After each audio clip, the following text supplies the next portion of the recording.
Welcome to Volga news. Gujarat రాష్ట్రం అహ్మదాబాద్లోని Sardar Vallabhbhai Patel national memorial వేదికగా జరిగిన ఏఐసిసి మీటింగ్, అఖిల భారత కాంగ్రెస్ మీటింగ్లో కీలక అంశాలను చర్చించారు. ముఖ్యంగా వచ్చే ఎన్నికల్లో అభ్యర్థులను ఎంపిక చేసే బాధ్యతలను డీసీసీ అధ్యక్షులకు అప్పగిస్తూ అఖిలపక్షం కీలక నిర్ణయం తీసుకుంది.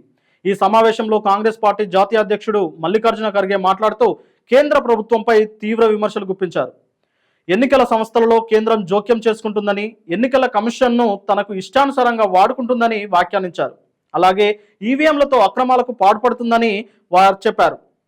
మధ్యప్రదేశ్ ఎన్నికల్లో కూడా ఇదే రకమైన ఈవీఎం ట్యాంపరింగ్ జరిగిందని ఆరోపించారు.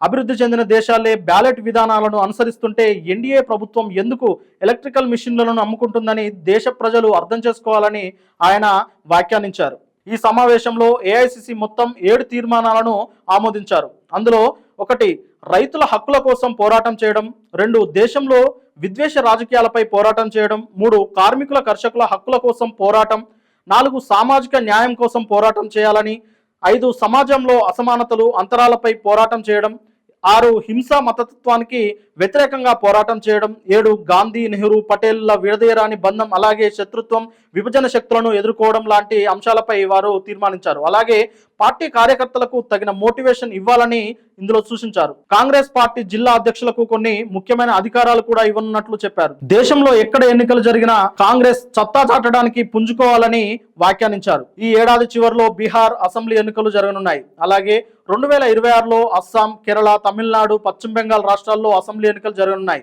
2027లో పంజాబ్, గుజరాత్, ఉత్తరప్రదేశ్లో రాష్ట్రాల్లో, అలాగే రాబోయే అసెంబ్లీ, లోక్సభ ఎన్నికల కోసం సన్నద్ధం కావాలి